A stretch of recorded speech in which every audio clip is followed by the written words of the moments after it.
माई लड़कों के साथ करवा देती है। उन्हें लगता है कि ये लड़के शायद घर का कामकाज संभाल लेंगे, लेकिन उनके तीनों घर जमाई बहुत आलसी थे। वो नौकरी भी नहीं करते थे और बाहर का काम भी नहीं। कावेरी जी ने अपनी बेटियों से कहा कि वो प्रेगनेंसी का बहाना बनाकर अपने पतियों को सबक सिखाए। अब सुनिए आगे। मम्मी, आपने जैसा कहा था हमने वैसा ही किया, लेकिन देखिए ना, विवेक का हाल तो वैसा का वैसा ही है। घर में ना सुबह का नाश्ता बनता है और ना खाना। नौकरी पर जाने की बात करूं तो खाने को दौड़ते हैं मुझे। हाँ मम्मी, मैंने भी सुमित को कितनी बार कहा कि अगर नौकरी नहीं करनी तो कोई छोटी सी दुकान ही खोल लो, घर का खर्चा कैसे चलेगा। देखो दोपहर के 12 बजने आए और जनाब अभी तक सो रहे हैं। हाँ मम्मी, ईशा और सुहाना ठीक कहती हैं। अविनाश का भी यही हाल है।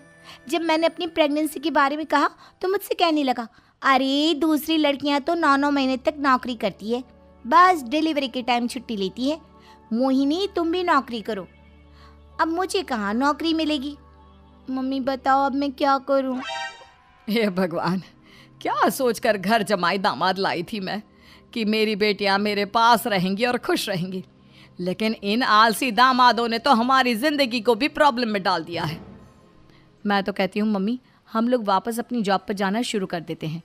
बता देते हैं इन लोगों को कि हमने प्रेगनेंसी का बहाना किया है। नहीं नहीं बेटा, ऐसी गलती भी मत करना। अगर तुमने ऐसा किया तो इन तीनों की आदत और ख़राब हो जाएगी। अरे आज नहीं तो कल कभी तो तुम प्रेग्नेंट होगी, तब वापस यही प्रॉब्लम आएगी। तब क्या करोगी तुम तीनों। हाँ मम्मी, आपकी बात तो बिल्कुल सही है। इन लोगों को तो सुधारना ही पड़ेगा। लेकिन कैसे? अपने बच्चों के आने की खबर सुनकर भी इन लोगों पर कोई असर नहीं हो रहा। पैसे कमाने के लिए घर से बाहर निकलना ही नहीं चाहते ये तीनों। अब मेरे दिमाग में एक प्लान आया है। तुम तीनों चिंता मत करो, उन तीनों को बुलाओ, फिर मैं बात करती हूँ। थोड़ी देर बाद कावेरी जी अपने तीनों दामादों को सामने बुलाकर अपनी बात कहना शुरू करती हैं। अविनाश, सुमित और विवेक, देखो बेटा, मैं ना तुम तीनों से बड़ा प्यार करती हूँ, इसीलिए तो तुम्हें घर जमाई बना कर रखा है मैंने। अरे मम्मी जी, सीधे सीधे कहिए ना, क्या बात है। प्यार तो हम भी आपको बहुत करते हैं। अरे मम्मी जी, आपकी इज्जत भी बहुत करते हैं। अरे भाई, आपके जैसी सास और कमाने वाली बीवी सबको मिलती है क्या? हाँ मम्मी, विवेक और सुमित ठीक कह रहे हैं। आपकी बेटी से शादी करके मेरी तो ज़िंदगी ही अच्छी हो गई है। जानती हूँ मैं, और ये भी जानती हूँ कि तुम तीनों अपने अपनी बीवियों से बहुत प्यार करते हो। बेटा, बात ऐसी है कि हमारे कुल गुरु ने कहा है कि प्रेग्नेंट होने के बाद मेरी तीनों बेटियां शुरू के 4 महीने हमारे गांव में जाकर रहेगी, जहां मेरे चाचा जी रहते हैं। अरे लेकिन क्यों मम्मी, गांव में जाकर रहने की क्या ज़रूरत है इन तीनों को। वो क्या है ना बेटा, हमारे परिवार को एक श्राप है। अगर मेरी बेटियों ने यहाँ पर बच्चा पैदा करने की कोशिश की तो उनके बच्चों को कुछ भी हो सकता है। इसलिए अब से लेकर 4 महीने पूरे होने तक इन्हें गांव वाले घर में रहना पड़ेगा। हाँ तो इसमें प्रॉब्लम क्या है मम्मी जी, हम भी वहाँ जाकर रहेंगे, पिकनिक मनाएंगे। अरे भाई, बीवी जहाँ हम भी वहाँ। हाँ यार, आइडिया तो बहुत अच्छा है।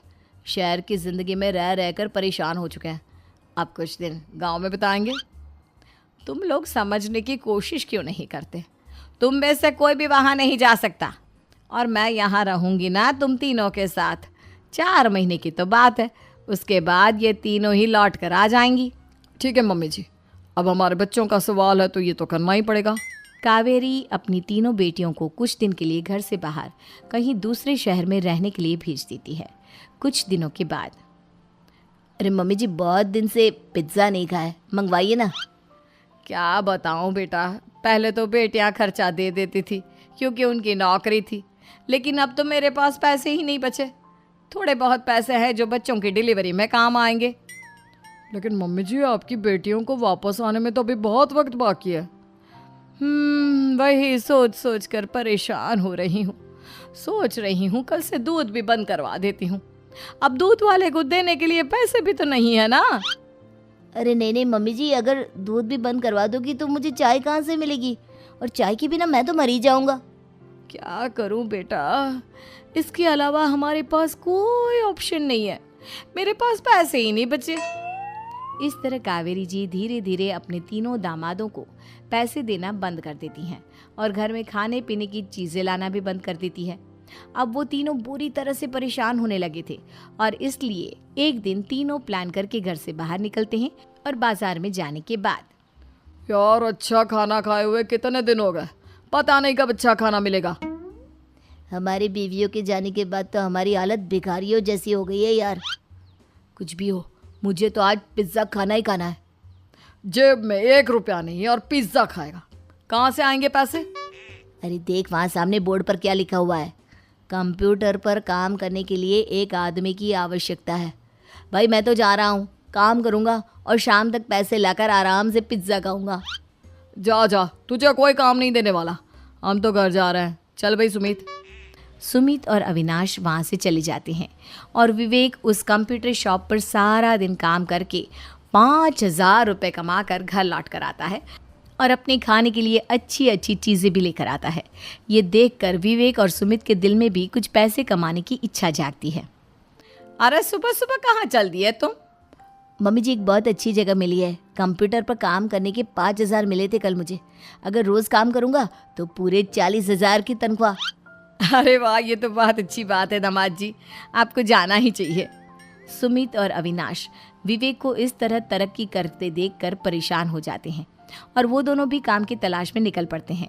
धीरे धीरे उन दोनों को भी काम मिल जाता है। अब कावेरी के तीनों दामाद छोटी मोटी नौकरी करके अच्छा पैसा कमाने लगे थे। एक दिन कावेरी उन्हें अपने पास बुलाती हैं। अरे वाह, विवेक 40,000 कमा लेता है, अविनाश 60,000 और सुमित तुम भी 40,000 के आसपास कमा ही लेते हो। कुल मिलाकर तुम अच्छे खासे पैसे कमा रहे हो बेटा। हाँ मम्मी जी, बहुत मज़ा आता है जब महीने के एंड में मोटी रकम हाथ में आती है। पूछिए मत मम्मी जी, घर में रहकर रोटी बना बना कर और तो जैसा महसूस होने लगा था मुझे तो। हाँ बेटा, तुम तीनों की बात तो बिल्कुल ठीक है और जानते हो अब तुम तीनों की पत्नियां भी वापस लौट कर आने वाली है। लेकिन मम्मी जी अभी तो उन्हें गए सिर्फ 2 महीने हुए हैं, आपने तो कहा था वो 4 महीने के बाद लौट कर आएंगी।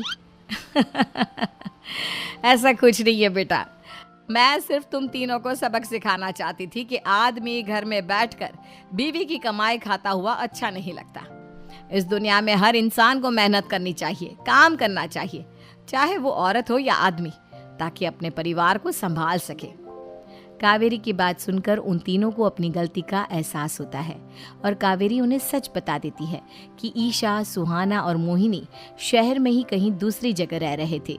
शाम के वक्त उन तीनों की पत्नियां लौट कर आ जाती है और कावेरी जी का परिवार एक खुशहाल परिवार की तरह रहने लगता है।